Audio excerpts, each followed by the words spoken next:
Hi, welcome to the studio. So today we're talking about all things gift wrap for the holidays and how you can use floral accents to really up your gift wrapping game. So I wanted to share with you just some of my favorite tips and tricks, just a few quick ones. They don't have to be elaborate. You know, I like simple but elegant. But to get us started, I want to share with you a few of my, as Martha Stewart would say, favorite things. And that is primarily, first and foremost, if you are interested in photography or have a friend that does photography and you like flowers, I cannot recommend highly enough having beautiful cards made of your work. It is so fun. I give these out all the time. I, love to credit the photographer. If you are a photographer, I just think this is such a fun idea for gift giving, even in general, making note cards with florals. Like, how beautiful is that? Oh my gosh. So to start out, that's kind of like a fun tip in general, just using florals in gift giving, card making.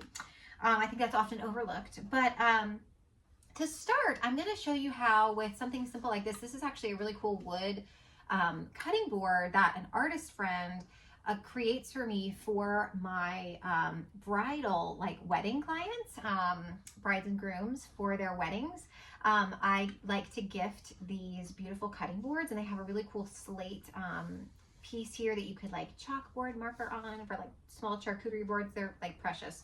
But I like to actually gift them just simply with ribbon and florals. I don't like to like put them in another box. I think it's so stunning and beautiful all on its own. So I'm going to kind of show you how I do that.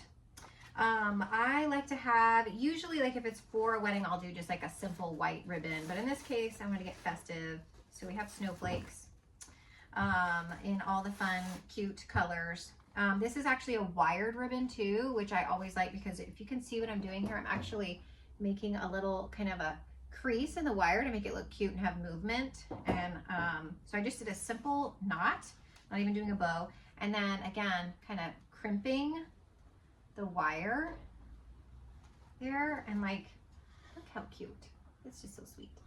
So to this, I have added all kinds of things. Like again, if I know that there's a specific flower that I can dry or a greenery piece that I can dry to accent the gift, I definitely will do that. But just for future reference, one of my favorites, and this is the example I'm going to use for the rest of the video today, is baby's breath. Specifically dried baby's breath is so pretty, and I think can be used like dried eucalyptus and dried baby's breath are like always a solid go-to because you can dry these so simply. You could get these at the grocery store and they would dry so nicely. You just hang them upside down or even just leave them honestly in a bucket and they will dry pretty consistently. You don't have to be like an expert at this. But what I love, and you want it to be about this size, you know what I mean? Like maybe 3-4 inches max. What I love about this type of idea is you can actually put that sprig in the little hole you create for your knotted ribbon and kind of zhuzh the ribbon. And then you have just like the sweetest little accent on there that, again, I just think is a little natural element. It's so thoughtful, right? Like you had to really take time to think to dry that and like add that to your gift. And it just adds like a homemade sweetness to me with that, like an element of just awesomeness. So that's kind of one of my first big gift giving ideas. Now you could use this idea though with any type of ribbon.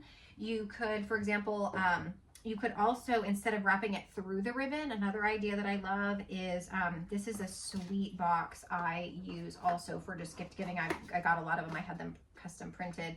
And so here's like a little example of the gift in there and close that up. And then one fun thing you can do is actually do like a simple, like a glue dot, like a glue gun dot, put your sweet little dried piece on top, and then maybe even just glue the bow on top of that. So if you can kind of see what that would look like, I just think that is also so sweet, so cute. And then of course bows in general are so in right now, so I think that's really fun. Okay, the last idea that I wanted to show you along with this of just like using flowers to decorate your gifts this holiday season is that I'm going to take apart this bow so you can see how I would do it, is actually for gift bags. Like I feel like sometimes gift bags can be a little boring and you want to like zhuzh them, but maybe not like a huge bow, like a gift wrapping bow. So again, you can take a sprig, whether it's baby's breath, greenery, whatever you like. It can also be fresh flowers, by the way. I just think that dried are so sweet because people can also keep them as a little keepsake. You would kind of have that sprig right on the side there. And you're going to come in, you are going to go around from the back and just tie this in a little knot first. I'm going to tie it in a knot and then I'll show you what I'll do next. And you're just tying it in place, right? You're literally just tying that in place on the bag to be like a sweet little accent. And then you can go in and make, in this case, I am going to make a bow on this. I'll try to do it so you can see it.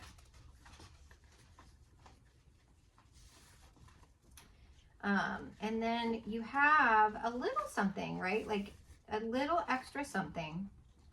Kind of move that down a little bit. Just, I mean, like, how sweet is that?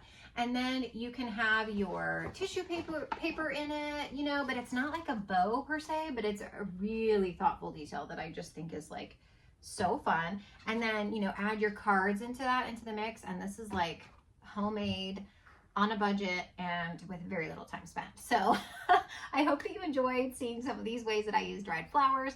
And again, you don't have to use dried, you could use silk, you could use fresh, but I think that florals and gift giving are so fun. And so I hope this encourages you to use some of these ideas now in the holidays, but of course, well into the new year. And I look forward to seeing you next time in the studio. Thanks so much for watching and following along. See you next time.